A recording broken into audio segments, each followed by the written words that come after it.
Hi, I'm Teresa Richard, and this is Pinnack News. Today I'm here in Opelousas, Louisiana to speak to Captain Clay Higgins, who has gained national attention for his viral Crime Stopper videos. Meanwhile, your next meal will be served through a small hole in a cell door. I have a question. Can that guy run for president? That is for real. That's Lieutenant Clay Higgins. Captain Higgins came from the Patrol Division to take the job as Public Information Officer after a very public incident with his predecessor, Megan Vizina. As disappointing as this incident was for the community and the department, it is what led to the success of Higgins, his Crime Stopper videos, and the positive relationship the department shares with the St. Landry Parish community today.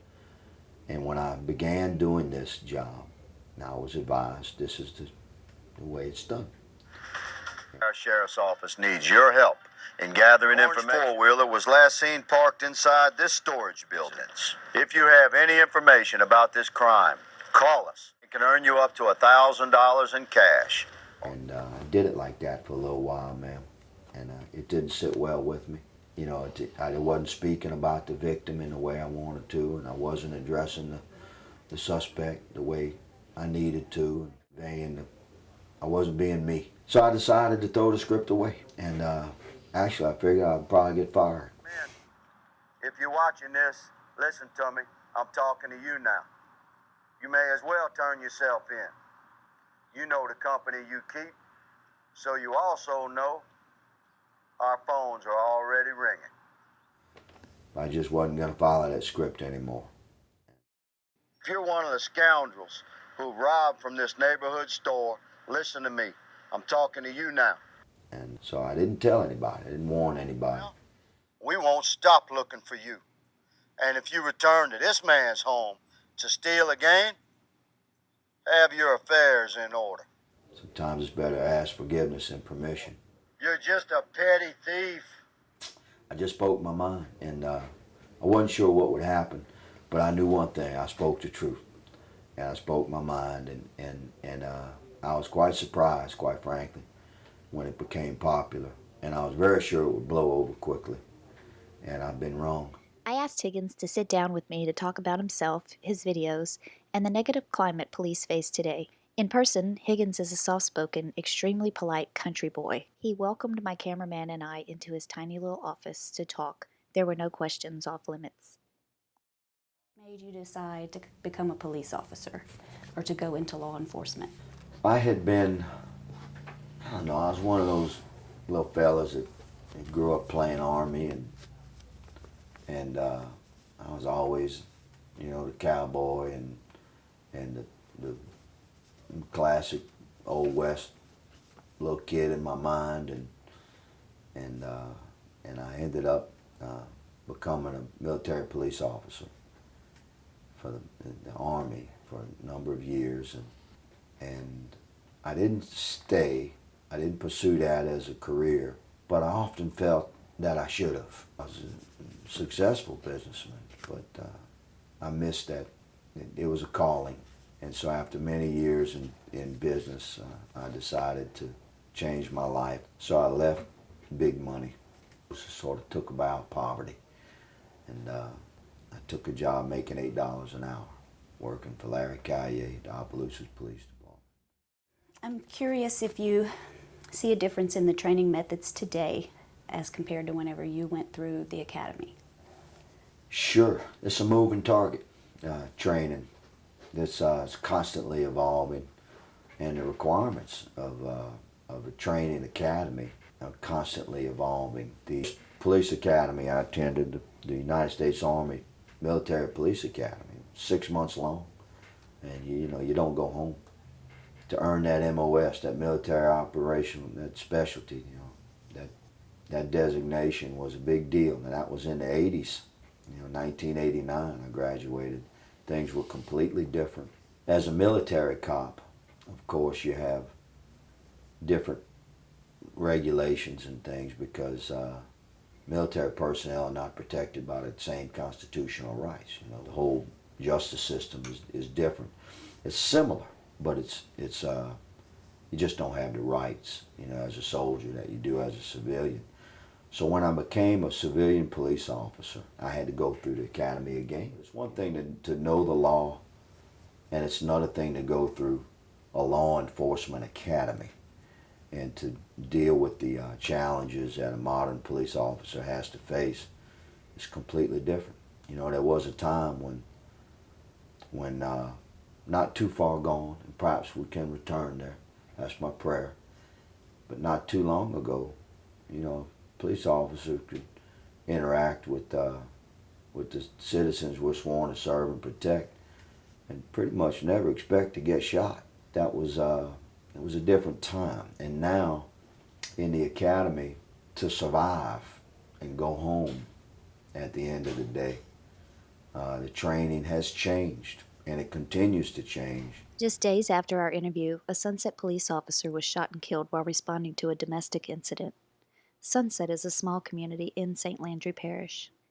The shooting had a huge impact on the entire community. The police department received a call that there was a domestic disturbance on St. Anna, on Anna Street in Sunset. Officer Nelson responded and a fight ensued. He was shot by Harrison Lee Wiley Jr. from Orneville. Two women were stabbed at that time. One of the women, Shirley Johnson, is in critical condition at Lafayette General. Mika Johnson, 40 years of age, she was at the scene. She died at the scene. And then we have Miss Courtney Jolivet. She was transported to the Rapides Medical Center in Alexandria. What about the officer? What's his condition? He was shot. What's his condition? He's deceased. And this is a very small community. We're getting word that Miss Johnson, Shamika, and Shirley are both sisters of the Grand Coteau mayor. That's correct. So the Grand Coteau's mayor's sister is deceased. His other sister has been stabbed. How do you feel about the climate of the country with the growing tension between police and citizens? And I just wonder if you have any idea when you notice that starting. You know, we have an opportunity, perhaps, you and I, to bridge this gap a little bit more. One more brick in that bridge to kind of bring this country back together. Doesn't have to be the way it is now. So I think it started, to answer your question, with sort of the digital age and exposure to influence that we hadn't seen before. Influence sometimes that's insidious and designed to injure the relationship between police officers and the citizens we're sworn to serve and protect. I think that's worked both ways. You know, police officers are subject to influence as well. The difference is we should be held to a higher standard of patience. When you put on this badge, you know, this job begins with an oath. And we should be sworn to serve and protect not just the citizenry, but the constitutional principles that our badge represents. If you're going to be a cop, I think it's crucial that you learn to be, before you put that badge on, I think you should really look deep and say, am I a patient man? Am I a compassionate man? Do I care? Do I understand? Am I educated enough to get it? You know, a kind word and a soft voice when you're interacting, if you're a police officer with somebody that you can see, you know, is distrustful. Sometimes that can go a long way. It can be very disarming. And I think that's the kind of thing, you asked me about the academies, that's the kind of thing that I think should be included in training, you know, reminders. In speaking with Higgins, I brought up an incident that happened in Youngsville, Louisiana, where a gun store owner shot two men who had broken into his store.